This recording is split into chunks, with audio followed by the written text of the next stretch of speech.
අපේ ජීවිතේ අපිට තියෙන විවිධ ප්‍රශ්න හින්දා උපරිම වැටිලා තින්නේ. අපේ ජීවිතේ මේනකොට ඉවරයි කියලා හිතනවා. දිගටම සල්ලි ප්‍රශ්න වගේද? එහෙම නැත්නම් තමන්ගේ යාළුවෝ හිත මිත්‍රෝ වටේ ඉන්න කට්ටිය ජීවිතේ ඉස්සරහට යනකොට අපි වැටිලා වගේ තේරෙනවා. අපි එකතන වගේ හිතනවා. එහෙම නැත්නම් ලව් ෆේලියර් එකක් හින්දා ඔයා ජීවිතේ උපරිම වැටිලා වගේ වට හිතනවා. වටේ තියෙන විවිධ ප්‍රශ්න හින්දා ඔළුවට ගොඩක් ස්ට්‍රෙස් වෙලා ජීවිතේ නැති කරගන්න හිතෙනවා. දිනපු මිනිසුන් ගාව හැම වෙලේම නෝට්බුක් එකක් තිබිලා තියෙනවා. ඒගොල්ලෝ මොන හරි සටහන් කරලා තියෙනවා. කවදාකවත් ඒගොල්ලෝ කියන්නේ මොනවද මේක සටහන් කරේ කියලා. ඒ මොනවද? එහෙනම් ඉක්මනට බලමු ගැඹුරේ පතුලෙන් මේ ගැන.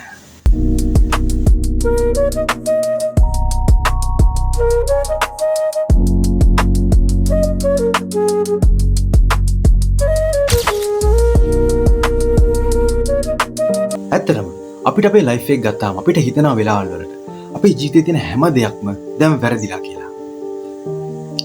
අපි කරන දේවල්, කියන දේවල් හැමදේම දැන් වැරදිලා කියලා අපිට හිතෙනවා.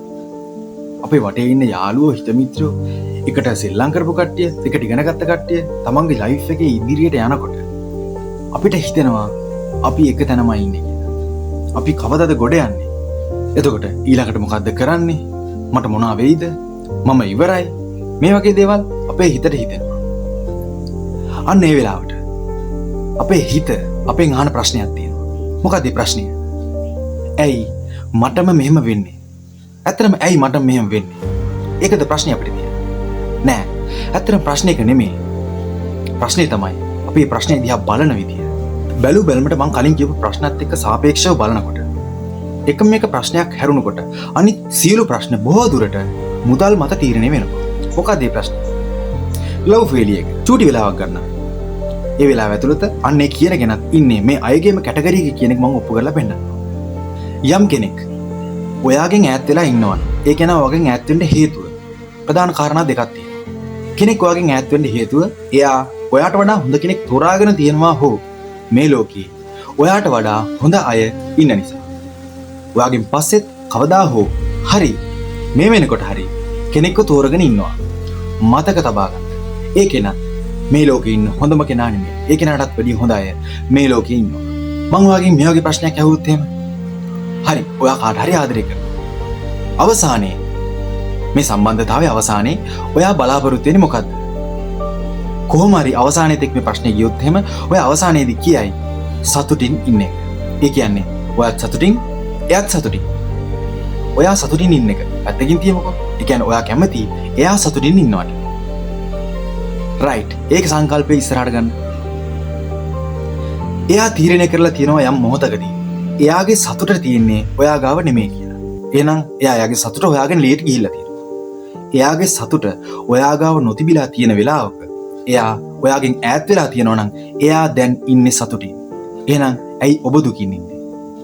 මම මෙහෙම කොච්චර කතා කිව්වත් ඔයා කියනවා නම් මට එයාව මතක් වෙනවා, මට එයාව මතක් වෙද්දි දුක හිතෙනවා කියලා. අන්නේ දුක දෙන මූලාශ්‍රය. ඒ කියන්නේ හිත. ඒ හිතට කිසිම වෙලාවක රිලීස් එකක් දෙන්න එපා. ඔයාට දුක මතක් කරලා දෙන්න. එයාව පුළුවන් තරම් බිසි කරවන්න, තමන්ගේ ජීවිතේ දිනවන්න. අන්න ඒක තමයි තියෙන එකම සොලියුෂන් එක මේ ප්‍රශ්نين ගැලවෙන්න. හරි, එහෙනම් ක්ලියර්. ඔයත් පරණ කට්ටියගේම කැටගරි එකේ කෙනෙක්. ඒ කියන්නේ කලින් ප්‍රශ්න තියෙන, මම කලින් ප්‍රකාශ කරපු ප්‍රශ්න තියෙන කට්ටිය සියලු දෙනා ඔය කට්ටිය ඉන්නේ එකම බෝට්ටුවේ. එහෙනම් අපි කොහොමද ජීවිතේ දිනන්නේ? අන්න ඒකට ප්‍රධාන කාරණා කීපයක් තියෙනවා කතා කරන්න. මේ ජීවිතේ දිනපු මිනිස්සු ජීවිතේ අරගෙන ගිය පාරක් තියෙනවා. සමහරලාට ඒ කට්ටිය නෝට් ඩවුන් කරගත්ත දේවල් තියෙනවා. ඇත්තටම ඒගොල්ලන්ගේ ලයිෆ් එක ඇනලයිස් කරගත්තේ කොහොමද? මේකට ප්‍රධාන වෙච්ච මූලධර්මයක් තියෙනවා. නමුත් මම මේක මූලධර්මයක් විදිහට ඔයගොල්ලෝ ඉස්සරහට ගේන්නේ නැහැ. මොකද මූලධර්මයක් ලොකු කතාවක්. අපිට ඒක අවශ්‍ය නැහැ. මම මේක සියලු දෙනාට තේරෙන විදිහට කියනවා. එතකොට ඒ පාරේ ගියා නම් ඔයාලටත් පුළුවන් සාර්ථක මිනිහෙක් විදිහට ජීවිතය වෙනස් කරන්න. ඇත්තටම හොඳින් මතක තියාගත යුතු කරුණක් තියෙනවා. ඒ තමයි කැප කිරීමකින් තොරව ලබා ගැනීමක් නෑ කියන්නේ. හොඳයි. මුලින්ම බලමු. අපි අපේ ජීවිතේ වෙනස් කරගත යුතු සහ හඳුනාගත යුතු කරුණු කීපයක් තියෙනවා. ප්‍රථමයෙන්ම අපි අපේ ජීවිතේ හඳුනාගත යුතු කරුණු 4ක් තියෙනවා. සහ අපි අපේ ජීවිතේ වෙනස් කරගත යුතු කරුණු 3ක් තියෙනවා. අන්න ඒ ආකාරයට ඒ ටික හරියට කරගත්තොත් අපිට පුළුවන් අපේ ජීවිතේ වෙනස් පුද්ගලයෙක් විදිහට වෙනස් කරගන්න. මොනවද අපි අපේ ජීවිතේ හඳුනාගත යුතු දේවල්? ප්‍රධාන වශයෙන් අපි අපේ ජීවිතයේ හඳුනාගත යුතු කරුණු 4ක් තියෙනවා. අංක 1 අපි තුල තිබෙන ශක්තිය. අංක 2 අපි තුල තිබෙන දුර්වලතා. අංක 3 බාහිර සමාජයෙන් අපිට ලැබෙන අවස්ථා. සහ අංක 4 බාහිර සමාජයෙන් අපිට එල්ල වෙන තර්ජන.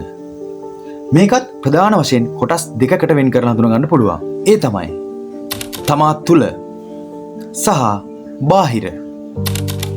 මේ මාතෘකා ටික කතා කරනකොට ශක්තියන් සහ දුර්වලතා තියෙන්නේ Taman තුලමයි. ඒ වගේම අවස්ථා සහ තර්ජන කියන දේවල් අපිට පැමිණෙන්නේ බාහිර සමාජයෙන්ුයි. අපි හඳුනා ගන්න ඕනේ අපි තුල තිබෙන ශක්තියන් මොනවද කියලා. මිනිස්සෙක් ගත්තාම විවිධ හැකියාවන් තියෙනවා. ඔයා ඉස්සරලාම ඔයාගේ තියෙන ශක්තියන් ටික පෙළගස්සලා බලන්න. සමහර විට මේ වෙනකොටත් ඔයා ප්‍රයෝජනට ගත්තේ නැති තාමත් වටිනා ශක්තියන් ඔබ තුල ඇති. සමහර කට්ටිය ඇති හොඳට සින්දු කියන්න පුළුවන්. සමහර කට්ටිය ඇති හොඳට චිත්‍ර අඳින්න පුළුවන්. සමහර කට්ටිය ඇති හොඳට කතනයේ තියෙන කෙනෙක්. ඒ වගේම හොඳින් මේසන් වැඩ කරන්න පුළුවන්. හොඳින් වඩු වැඩ කරන්න පුළුවන්. ඒ වගේ නිර්මාණශීලී හැකියාව තියෙන කට්ටිය Taman තුල ඇති. ඒ වගේම අපිට තිබෙන ශක්තියින් තමයි අපිට තිබෙන මෝටර් සයිකල් එකක්, අපිට තිබෙන වාහනයක්, අපිට තිබෙන ඉඩමක්. ඒ වගේ දේවලුත් අපේ ශක්තියින් විදියට අපිට ගන්න පුළුවන්. ඒ කියන්නේ අපි තුල සහ අපිට තියෙන දේවල් තමයි අපේ ශක්තියින් කියලා කියන්නේ. ඉස්සරලාම අපි අපේ දේවල් ශක්තියින් ටික අඳුර ගන්න ඕනේ. ඊට පස්සේ දුර්වලතා. අපිට මොනවද තිබෙන දුර්වලතා? අපි උදාහරණයක් විදියට ගමු. විශේෂයෙන් මේ දුර්වලතා කියන කැටගරියට ගත්තාම මේ හෙට ප්‍රතිපත්තිය. හෙට ප්‍රතිපත්තිය තමයි මිනිස්සුන්ගේ තියෙන ප්‍රධාන දුර්වලතාව. හැමදේම හෙට දාන. එහෙම නැත්නම් විනාඩි 5ක් හෝ ඉස්සරහට දානවා. ඔන්න ඕක තමයි දුර්වලතාවයක් විදිහට මම දකින විදිහට බොහෝ මිනිසුන්ගේ තිබෙන ප්‍රධාන දුර්වලතාවය. අනිවාර්යෙන් ඔබටත් ඇති. එතකොට මේ දේවල් තියෙන්නේ අපි තුලමයි. අපි හැම වෙලෙම උත්සාහ කරන්න ඕනේ මේ දුර්වලතා කොටසේ තියෙන දේවල් ශක්තියින් කියන කොටට දාගන්න. එතකොට ඊළඟ කොටස බාහිර සමාජයෙන් අපිට අවස්ථා සහ තර්ජන තියෙනවා. මොනවද අවස්ථාව? අපේ ශක්තියින් එළියට දෙන්න පුළුවන් තැන්. අපේ ශක්තියින් එළියට දෙන්න පුළුවන් තැන්. ඒවා තමයි අවස්ථා. ඒවා අපි හඳුනා ගන්න ඕනේ. විශේෂයෙන්ම කිව්වොත් එහෙම එක ගමක් තියෙනවා. ඒ ගමේ කොණ්ඩේ කපන තැනක් නැහැ. ඒගොල්ලෝ කොණ්ඩේ කපන්න නම් ඒ ගම පහු කරගෙන තවත් ගමකට යනවා. එහෙනම් කොණ්ඩේ කපන කෙනෙකුට අන්න ඒ ගම හොඳ අවස්ථාවක්. අන්න ඒ වගේ ඔබගේ ශක්තියින්ට අනුකූලව ඔබ අවස්ථාව හඳුනාගත යුතුයි. ඊට පස්සේ තර්ජන. ඒ උදාහරණෙම අරගත්තොත් එහෙනම් ඔබගේ ගමේ කොණ්ඩේ කපන්න තැනක් නැහැ. අල්ලපු ගමේ කොණ්ඩේ කපන්න තැනක් තියෙනවා. මිනිසුන් එතෙන්ට යනවා. නමුත් දැන් අවුරුදු ගණනාවක් පුරාවට එතෙන්ට මිනිසුන් පුරුදු වෙලා ඉන්නේ. ඔබ කොණ්ඩේ කපන තැනක් දැම්මට එකපාරට මිනිස්සු ඔබ ගාවට එන්නේ නැහැ. එහෙනම් ඔබට ඒ අල්ලපු ගමේ තියෙන සැලොන් එක තර්ජනයක් වෙන්න ඉඩ තියෙනවා. තමා තුල තිබෙන ශක්තියින්, දුර්වලතා වගේම බාහිරින් ඔබට තියෙන අවස්ථා සහ තර්ජන. සරලව කිව්වොත් ඔයා ওই ටික හඳුනා ගන්න ඕනේ මිනිස්සෙක් විදිහට ඔබගේ ගමන ඉදිරියට යන්න නම්. ඊළඟට ඔබගේ ජීවිතේ වෙනස් කරගත යුතු කාරණා 3ක් තියෙනවා කියලා මම කිව්වා. එහෙනම් ඒ කාරණා 3ට අපි යමු. ඇත්තටම අර කියපු කාරණා 4 කාර් එකක් නම් මේ චේන්ජ් කරගන්න යන කාරණා 3 තමයි ඒකේ එන්ජින් එක. ඊටාම වැදගත් සාධකයේ මේක. ඔබ ඔබගේ ලයිෆ් එක වෙනස් කරගන්න හිතන් ඉන්නවා නම් අනිවාර්යයෙන්ම ඔබට මේ කියන කාරණා 3 වෙනස් කරගන්නම සිද්ධ වෙනවා. මොනවද මේ කාරණා 3? අංක 1 ෆයිනෑන්ෂියල් මැනේජ්මන්ට්. ඒ කියන්නේ මූල්‍ය කළමනාකරණය. ඔයාගේ සල්ලි කළමනාකරණය කරගන්න විදිය. 2 thinking pattern. ඔයා හිතන විදිය. ඔයා කොහොමද හිතන්නේ කියන එක ඔයා වෙනස් කරගන්න ඕනේ. 3 වෙනි කාරණාව daily habits. ඔබගේ දෛනික පුරුදු.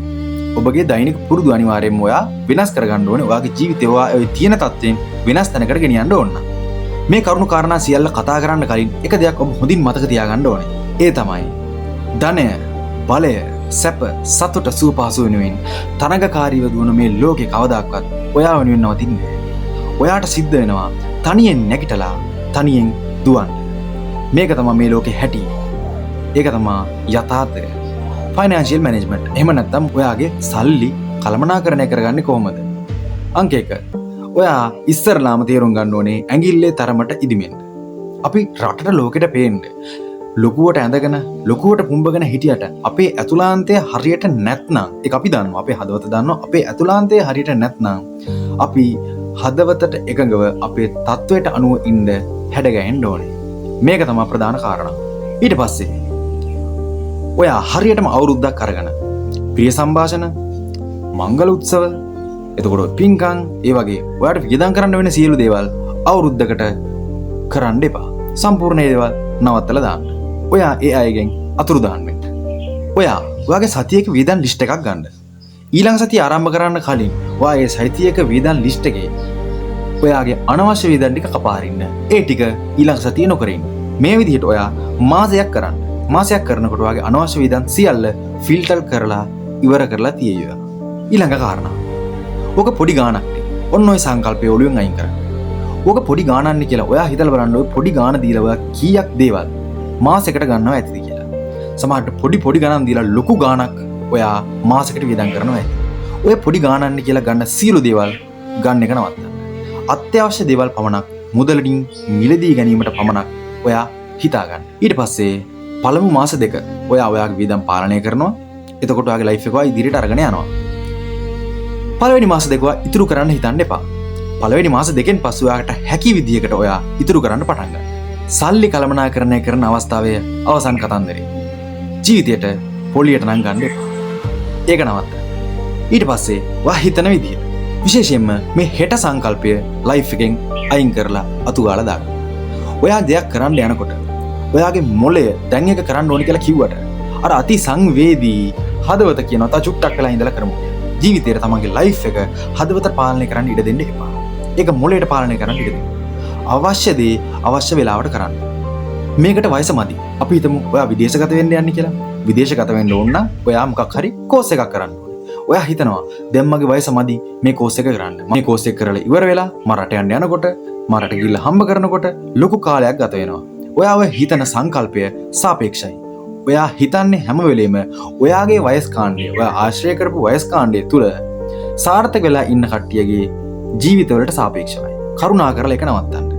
ඔයාට පුළුවන් නම් අවුරුද්දක් කැප කරලා කෝස් එකක් කරලා රට ගිහිල්ලා දියුණු වෙන්න අන්නේ අවුරුද්දේ වෙනුවෙන් ඔයා බය නැතුව කැප කරන්න. ජීවිතේට මේක හරියන එකක් නෑ කියන සංකල්පය ඔළුවෙන් අයින් කරලා දාන්න. ඒක තමයි අනිත් සංකල්පය. මේක හරියන්නේ නෑ. මේක කරොත් වැඩ වරදි. මේක හරි අමාරුයි කරන්න. ජීවිතේට එහෙම හිතන්න එපා. ඔයාගේ ශක්තියින් වලට ඔයා ඔය තෝරගන්න කාරණාව ගැලපෙනවා නම් බය නැතුව ඒක ඩිස්පෙන්ඩ් කරන්න. අනිවාර්යෙන් ඒ දේ කරන්න පටන් ගන්න. අපි වැඩක් කරනකොට හැම වෙලේම බෑකප් ප්ලෑන් එකක් තියාගන්න. කට්ටියට එච්චර නුරුස්සන්න පුළුවන්. නමුත් ඇත්ත කතාව කරන හැම දෙයකම බෑකප් ප්ලෑන් එකක් තියාගන්න. ඒ කියන්නේ මේක හරි ගියොත් එහෙමයි. මේක හරි ගියේ නැත්නම් සෙකන්ඩ් ප්ලෑන් එකක්. හැම වෙලේම ඔයාගේ බෑකප් ප්ලෑන් එකක් තියාගන්න. ඇයි මේක මම නුරුස්සන කතාවක් කියලා කිව්වේ? මම මේක ලව් ෆේලියර් ඉන්න කට්ටියටත් අනුමත කරනවා. විනාශ කරගන්න ඕන කාරණා අතරේ තියෙන අවසාන කාරණා. තමන්ගේ දෛනික පුරුදු. මේ දෛනික පුරුදු අතරට කිසි ප්‍රශ්නයක් අහන්න එපා.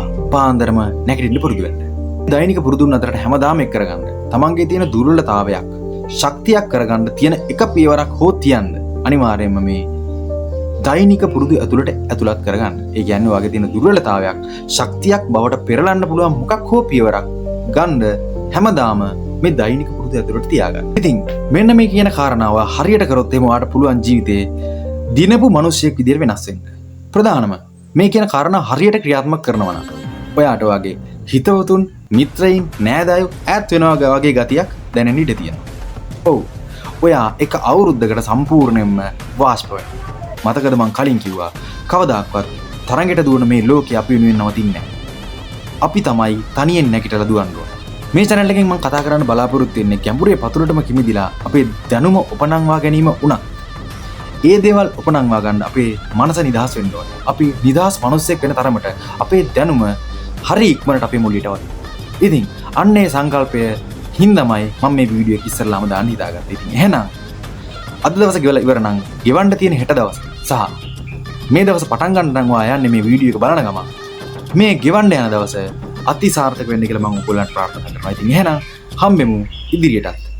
මේ වගේ වීඩියෝ දෙකටම බලලා අපිත් එක්ක එකතු වෙන්න ඕන නම් පල්ලෙහා තියෙන subscribe button එක ඔබලා bell icon එක ඔබලා අපේ channel එකට set වෙන්න. ඉතින් එහෙනම් ආයෙ හම්බෙමු දවසක. ජය වේවා.